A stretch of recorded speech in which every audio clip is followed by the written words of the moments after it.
inhale, or I was going to give up completely. And so, I Well, we're glad you did. You know, talking about it really helps. And believe me, we've all been there.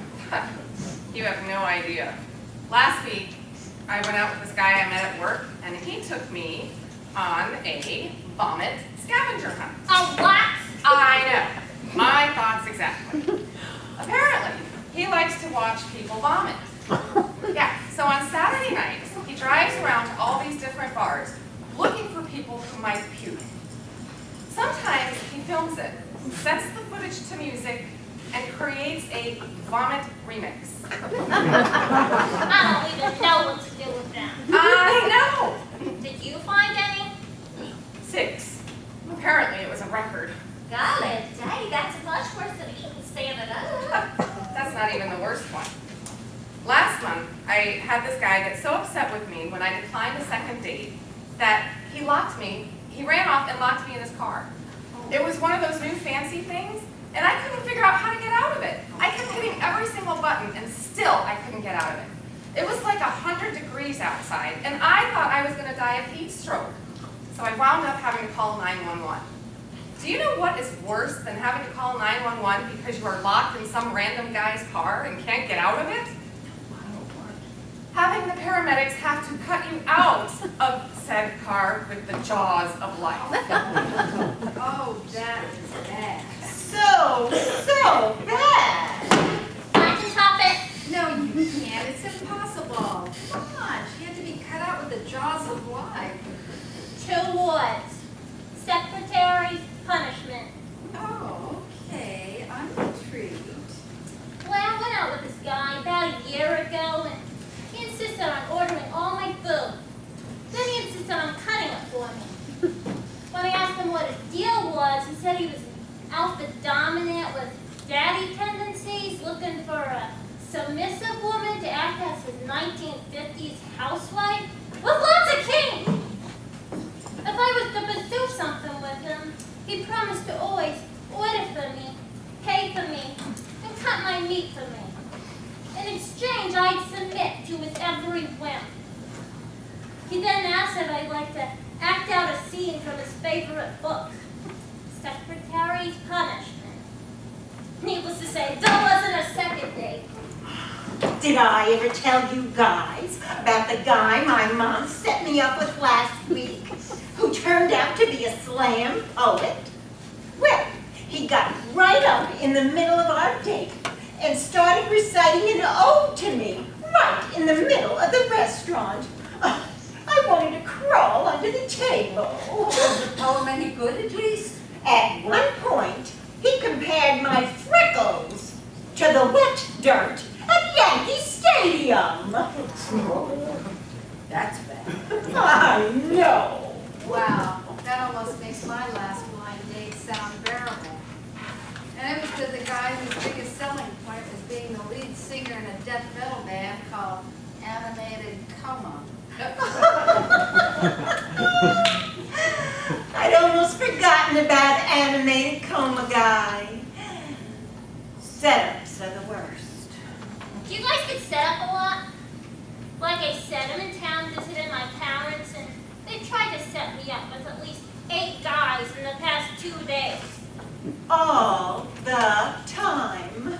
Why, last week, my dad tried to set me up with a guy he saw selling phones in the mall. Wow. Recently, my mother's been trying to set me up with women because she's convinced the only explanation for me still being single is I must secretly be a lesbian.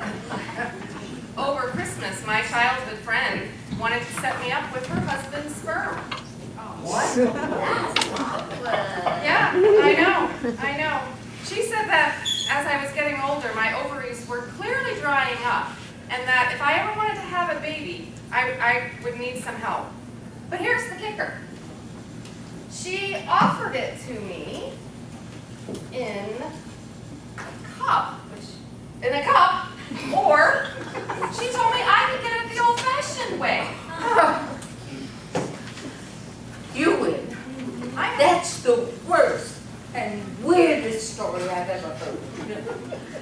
Oh, I see we're running out of time. And so, in keeping with the seventh tradition, which states that we are self-supporting, we will pass the shoe. The funds will go towards FSA-related expenses such as wine and therapy and online dating subscriptions. We must thank Audrey for bringing the wine. And Jane for setting up the room. Well, as we're passing the shoe, are there any FSA-related announcements? Yeah. The FSA chapter across town is hosting a seminar on how to tell if the man you met online is a predator. Well, the community center is having a mixer for us next week with the members of Overeaters Anonymous, so there's that. Great. Thanks, guys. I really want to thank you all for being sharing so openly to this evening. And don't forget to work the telephone through. If you should feel the need to speak to someone between meetings, I'm the secretary. Oh, is there someone who has been dating for 6 months and is single and would like to sponsor our meeting? Oh, wonderful. Why don't you two get together after the meeting? And now, we've reached the point to read our prizes. We will go around for the greeting, so will everybody please open to page 3. I will start. We will continue dating, no matter how depressing, hopeless, or exhausting that task may be. We will not try to fill the holes in our hearts with cats, no matter how soft and cuddly they may be. We will not dress our pets in cute outfits, nor will we use them to act out scenes from our favorite romantic comedies. And if we do, we will certainly not show a video of it on our date. We will not succumb to the temptation to take fashion tips from infomercials. No matter how comfortable pajama jeans may look, they're not to be worn outside the house. For heaven's sake, the word pajama is right there in the name. We will not try to convince ourselves that a pint of chunky monkey qualifies as a complete dinner because it contains protein, fruit, and nuts, no matter how tempting that may be. We will not spend our evenings watching Julia Roberts movies, sobbing and screaming. Why can't that be me? If the reason we are still single is the lack of self-confidence, we will do what we can to build up our self-esteem. This can be accomplished through diet, exercise, and a new pair of shoes.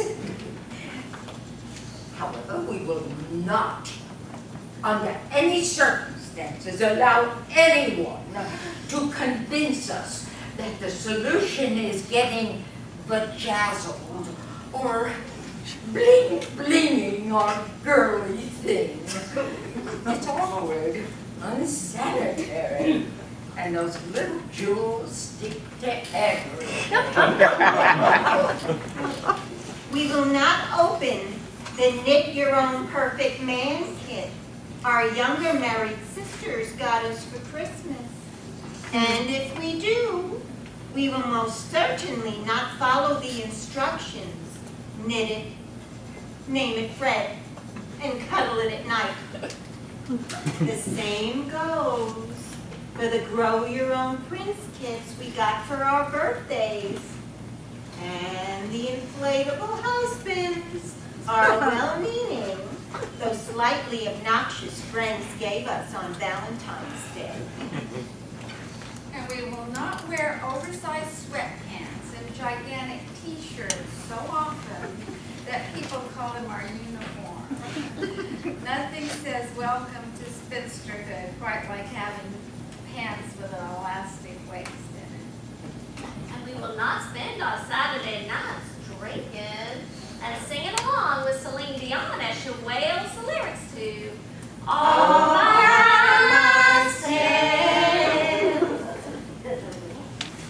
If we find ourselves breaking any of these promises, we will get ourselves to an FSC meeting right away. We will delay the onset of spinsterdom as long as possible. We may be on our way to spinsterhood, but we're not there yet. We will continue dating, trying, and hoping, no matter how hard that may be.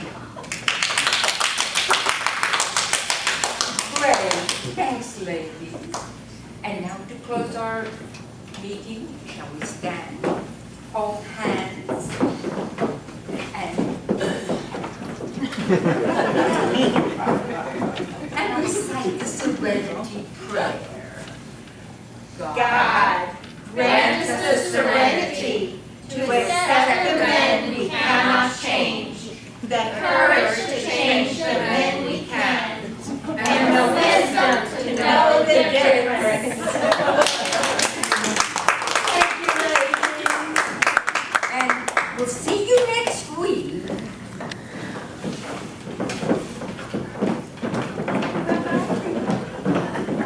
Bye. See you.